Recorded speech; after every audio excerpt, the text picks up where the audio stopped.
All right, hello. My name is Joachim Neu, and together with my co-authors Nusret Tash and David Che, I welcome you to our presentation on ebb and flow protocols, a resolution of the availability finality dilemma. Our work was prompted by this paper, which appeared on arXiv in the spring of 2020.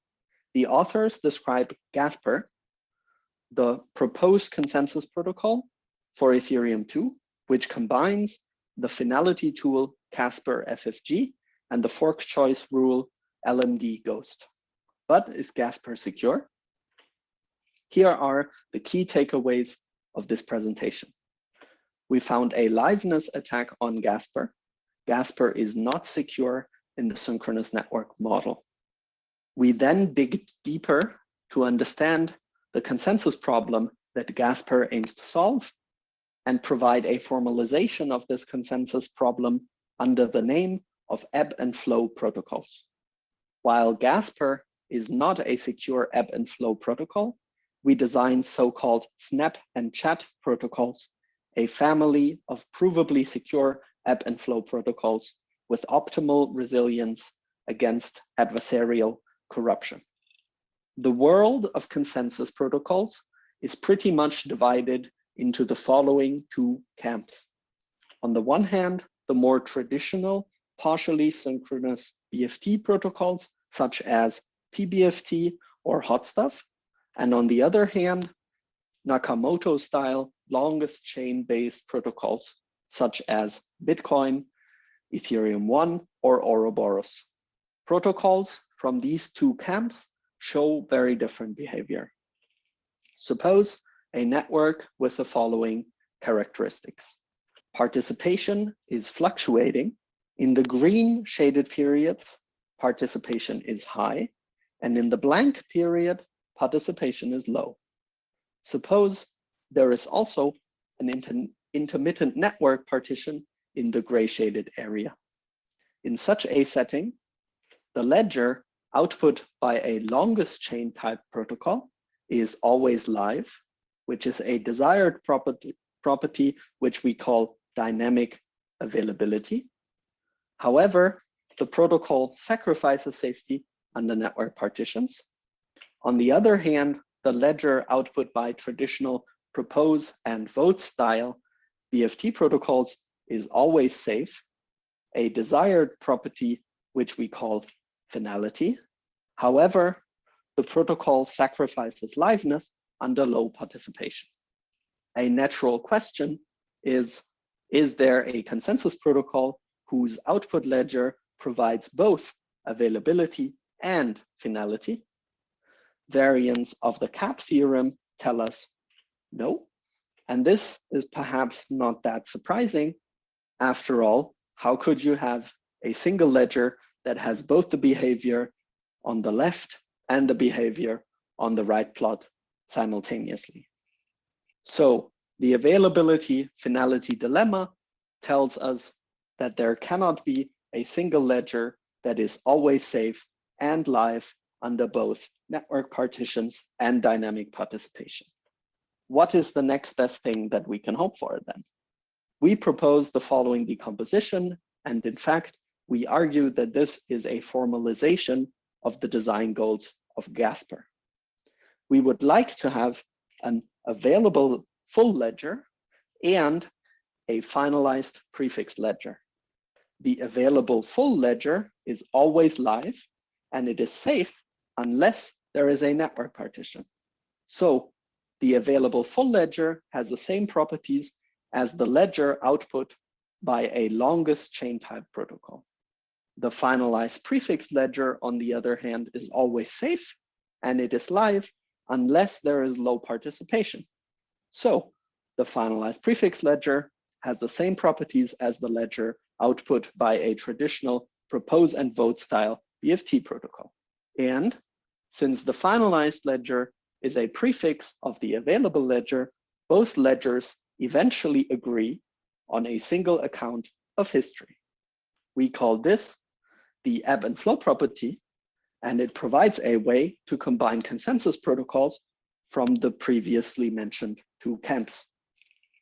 The name ebb and flow comes from the fact that the finalized prefix ledger falls behind the full available ledger when the network partitions or participation is low, but it catches up when the network heals. Note, we're not the first to propose such nesting of ledgers with different security guarantees. In fact, longest chain K-deep ledgers are nested for increasing K, and an earlier work called flexible BFT uses similar ideas. But since Gasper is not secure, the question arises, does a protocol with this ebb and flow property exist at all? Before we discuss a provably secure ebb and flow protocol, let's take a high-level look at how Gasper aims to achieve the ebb and flow property and why Gasper is not secure under the synchronous network model. Gasper proceeds in epochs, which are further subdivided into time slots. Each slot has a randomly selected committee. Slot by slot, blocks are proposed and approved to grow the full available ledger based on the rules of LMD Ghost. Epoch by epoch, the finalized prefix is grown based on the rules of Casper FFG. The goal of our attacker is to build out two chains with equal number of votes so as to stall consensus. Note, for each committee, a few of its members are adversarial, but most of its members are honest. Honest committee members vote for the block which in their view already has the most votes. When the adversary is the randomly drawn block proposer in a slot, it can kickstart the following attack. It puts forth two conflicting proposals, showing one of the proposals to one half of the honest committee members and the other proposal to the other half of the honest committee members. As a result, both proposals now get equally many votes. So far, adversarial committee members have not cast a vote yet. Just before the beginning of the next slot, the adversary lets one of its committee members vote for the left block. This vote, however, is only shown to one half of the honest committee members of the next slot. Similarly, the adversary lets another one of its committee members vote for the right block. And again, it shows this vote only to the other half of the honest committee members of the next slot. So as a result, half of the honest committee members vote for the left block and half of the honest committee members vote for the right block. Again, a tie. Since both proposals again have the same number of votes, the adversary applies the same strategy in the next slot, and so on. The adversary keeps repeating this process throughout epoch 0, a slight variant of this trick of confusing and swaying honest committee members by the timed release of very few adversarial votes also works for epoch 1 and subsequent epochs. And as a result, there are now two inconsistent but ever-growing chains between which the protocol never reaches a decision. Furthermore, depending on which adversarial votes honest participants happen to have just received, honest participants might be jumping back and forth between these two chains, which jeopardizes safety. So Gasper is not secure. In fact, 6 adversarial committee members per slot suffice to keep the attack going. And this will happen with quite a high probability, even if the adversary controls only, say, 10% of participants, given that there are 128 committee members per slot. In fact, if the number of committee members per slot were to grow to infinity, then the protocol is prone to this attack for any arbitrarily small fraction of adversarial participants. For more details on this attack, check out this ETH research post. Since Gasper is not secure, we designed a family of protocols called snap and chat protocols, which provably achieve the ebb and flow property and provide optimal resilience against adversarial corruption. In particular, the finalized prefix ledger output by this protocol is secure partitions if less than a third of all participants are adversarial. The available full ledger is secure under dynamic participation if less than half of awake participants are adversarial. The finalized prefix ledger is always a prefix of the available full ledger, so that there is a single account of history. Note that the available ledger has the best possible resilience for a network with dynamic participation, while the finalized ledger has the best possible resilience for a network with partitions. So in this sense, we can say that the snap and chat construction is optimal. Snap and chat protocols employ an almost black box composition of an off-the-shelf longest chain type protocol and an off-the-shelf partially synchronous BFT protocol. Transactions are first ordered by the longest chain type protocol, which outputs a ledger of transactions represented as a chain of blocks. Prefixes of this chain of blocks are then snapshotted and input to the partially synchronous BFT protocol, which in turn outputs a chain of snapshots that is a chain of chains of blocks. This chain is flattened, meaning the snapshotted chains are concatenated as they are ordered, and duplicate and invalid transactions are removed to obtain the finalized prefix ledger. The finalized prefix ledger is then prepended to the output of the longest chain type protocol, and duplicates and invalid transactions are again removed to obtain the available full ledger. To understand the behavior of snap and chat protocols, let's look at a few examples. Under normal operation, that is, there is no network partition, there is reasonably high level of participation, and the adversary controls less than a third of participants. Both the longest chain and the partially synchronous BFT protocol are safe and live. Transactions enter the available ledger once they enter the output ledger of the longest chain protocol.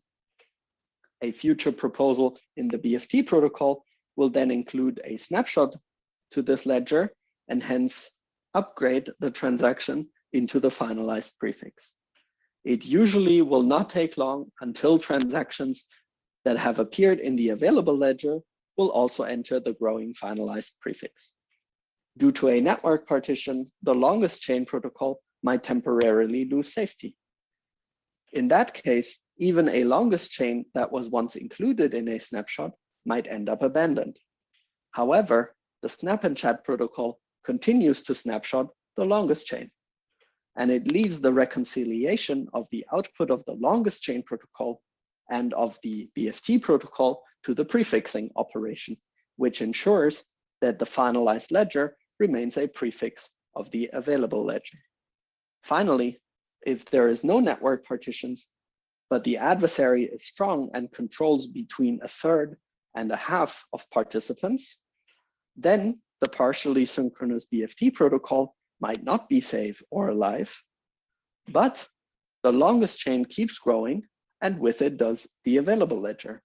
Also, since the longest chain is safe, all snapshots are consistent, and so no safety violation can be introduced into the finalized prefix or into the available ledger. Besides security, snap and chat protocols have the following advantages. Since they are an almost black box construction from off-the-shelf sub-protocols, the security analysis is relatively simple and modular. Since the community continues to improve dynamically available and partially synchronous BFT protocols, snap and chat protocols are future-proof in the sense that they can benefit from future developments. Finally, snap and chat protocols can inherit features from the constituent protocols for their output ledgers. For example, using an accountable partially synchronous BFT protocol yields a snap and chat protocol with an accountable finalized ledger.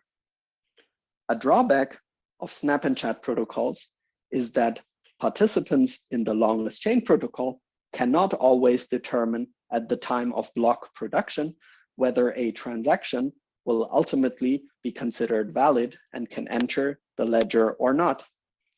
This interferes with many common approaches to support light clients and sharding, but it has been addressed in subsequent works.